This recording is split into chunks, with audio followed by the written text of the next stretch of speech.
Hello and welcome back to another Warcraft lore video. This time we're going to be talking about Karazhan, and the reason why I'm talking about this is because it definitely seems to be at least connected with the things that are going on in the game at the minute. We recently on the PTR had some stuff about there being a revamp of Karazhan, and well, possibly even to mess around with the data miners, they even call the new phase they're adding, Medivh's Big Birthday Bash. So hey, who knows what's going to happen, but the place definitely has some plot elements that are connected to time travel and alternate dimensions, so it definitely can tie in quite well with a lot of the key, at least initial themes of Warlords of Draenor. So first of all, let's just talk about the tower itself, its origin, and its physical properties. After that, I'll get on to the inhabitants of the tower, its time travel potential, and then finally give you a brief overview of the history of the place, who's been there, some of the key events that have happened. So, the origin and the physical properties. Well, it was there a long time before Medivh took up residence in the tower, and Deadwind Pass was created by this giant big explosion, and honestly, we don't know what the explosion was. Not only did it destroy the landscape, but it also weakened the place's kind of connection with reality. Basically, it weakened reality in the time at the location, and also Azeroth has got a lot of magical ley lines. These are essentially just these lines with abundant arcane energy and power, and all the ley lines of Azeroth will converge underneath Karazhan, and that makes it a very special and unique place. So all of this probably caused the Tower of Karazhan to be built in order to harness this kind of energy. Who by? Well, we don't know. But in response to Khadgar asking Medivh what this was, this is what Medivh had to say. Yes, that's all true, but if that's when you look at it in a linear fashion. But what happens if the explosion occurred because I would eventually come and the place needed to be ready for me? And in response to that, Khadgar basically just said, but things don't happen like that. And Medivh replied, in the normal world, no, they do not. So yeah, it's a very weird place, very disconnected with reality. One way or the other, there was an explosion, and then something decided to build the tower. And the tower has some very interesting physical properties. First of all, it's quite a bit larger inside than it may appear from the outside, which is a bit hard to see, very strange at least, and definitely fits in with the whole fabric of time, and not time, more the fabric of space, dimensions, that kind of thing, being a bit bent. Also, time is a little bit different there, and I'll get onto this in full later on, but from what I've researched, it seems that there are many parallels with the Timeless Isle, and that there's these little pockets of errant time inside the tower. Again, we don't really have a firm answer in this, but we do have a lot of different clues and things like that. There is also, according to the Last Guardian novel, an upside-down version of Karazhan under the main tower, and it starts at the bottom floor and extends deep underground. There is no upside-down tower in-game, so it's rather hard to see if they're going to put this back into the game and into the lore, but Medivh's secret chambers were supposedly at the bottom of the upside-down lower tower, which definitely, honestly, this is very cool, and I think there's some analogies with Stephen King's The Dark Tower. But overall, very interesting, and I'd love to see that sort of thing stuck into the lore. Now, there are also the crypts below Karazhan. However, it's very hard to get into these, as one of the exploits was fixed in patch 5.4. These were cut from the game, and they are very, very dark, and I suppose to some people quite creepy and disturbing, and I can totally understand that. The subzones of the crypt are called the Well of the Forgotten, the Pit of Criminals, the Pauper's Walk, the Tomb of the Unrepentant, and finally the Upside Down Sinners. Possibly the most creepy bit of this is the Upside Down Sinners, and the worst part of it, it's not just that there's dead bodies in chains that are underwater, it's that they were roped to the bottom of the room, and then they were killed by a mix of being hanged by their own buoyancy as the room was full of water, and then drowning. And even though World of Warcraft is not a high-fidelity game, even though it doesn't look fantastic, there's still something really damn creepy about that whole image. And another very creepy thing, which just adds to the sort of ambience of the zone, is that there's a rather loud ambient heartbeat in the area, and apparently I haven't got in there myself, but there are these reports that this heartbeat gets louder and louder as you come closer to two specific graves underneath it. So overall, very, very creepy.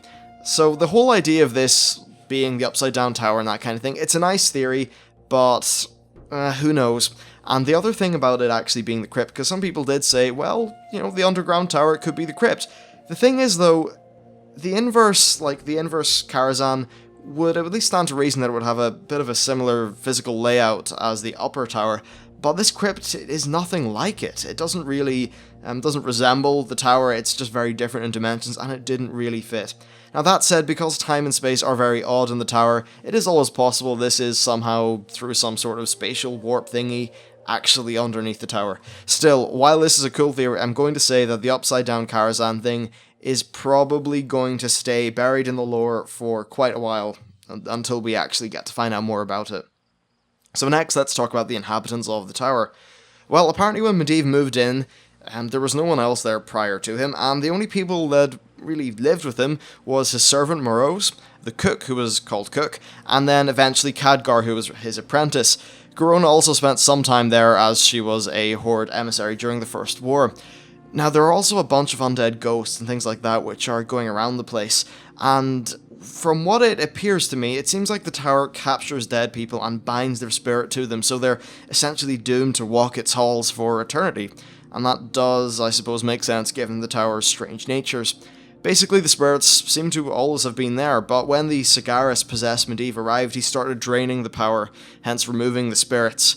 And it seems like after he was killed, all of these spirits seemingly returned, along with any of the demonic forces that came with Prince Melazar's, or whatever he's called, with his arrival. Now, speaking of which, Prince Melkazar also took up residence in the tower after Medivh, and, well, he seemed to be very interested in its magical properties, which makes complete sense given that he is a Manari Eridar. They are extremely powerful mages, they're very big into the magic and that sort of thing. So, yeah, that's the people who lived in the tower. Now let's talk about time travel, and this is probably what's going to be of interest to a lot of you, especially given how it could tie in with Warlords of Draenor. So time is involved with the place, and first there is what we know, what I said above, about previously, about the pockets of time, and then just the general time oddities. Now also when you're fighting Prince Malkazar, he says, all realities, all dimensions are open to me, and he also says, simple fools, time is the fire in which you'll burn. Now this definitely is him directly saying different things about different dimensions, different realities, and the weird time manipulation and oddities that are present in the tower. So this covers time, and it also covers alternate universes, which is something that directly relates to Warlords of Draenor, since we don't go back in time, we more go to an alternate universe, and then also back in time about 35 years. Now also, on Prince Malkazar's loot table, there are things like Gorehowl, the Sunfury Bow of the Phoenix, and then Lorthamar's sword. Now to me this suggests that he didn't actually get the real world versions of these objects, because, well, Lorthamar has his sword. The Sunfury Bow of the Phoenix is something that drops later on. So to me it suggests that these objects were obtained by peering into alternate dimensions and taking them. Well, not dimensions, more realities. And this makes sense. He basically said so himself during the boss fight. Now also, some characters experience visions of the future here. Garona had a vision that she would assassinate the king, and Khadgar also had a vision that Medivh would betray them all. So yes, definitely some more oddities there.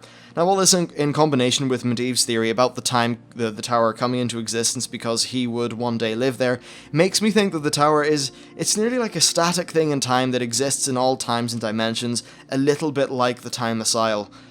Now Blizzard did say that there was something behind the scenes of Warlords of Draenor, and perhaps I think this power, maybe they could work it into Karazhan.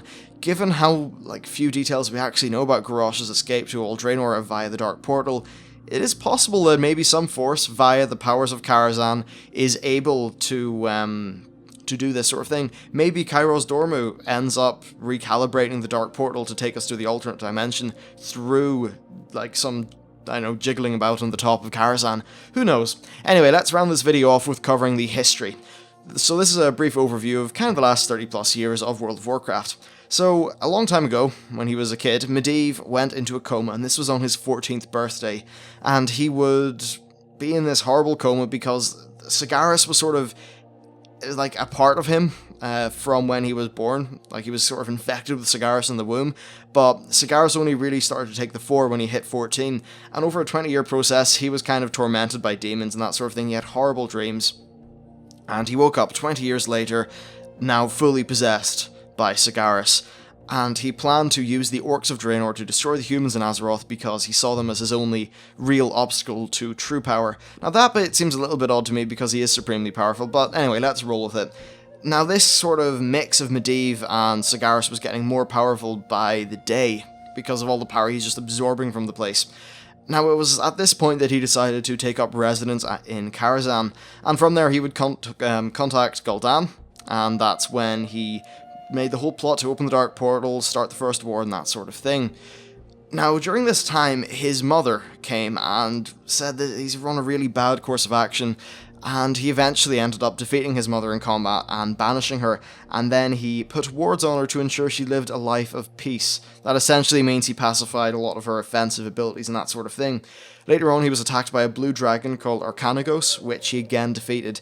Now, both of these encounters left him quite drained, so he took a lot of power from the land itself, which was, of course, facilitated by Karazhan, and I think perhaps it's stuff like that that's the reason why all the power that was keeping all those spirits kind of going was diminished until his death.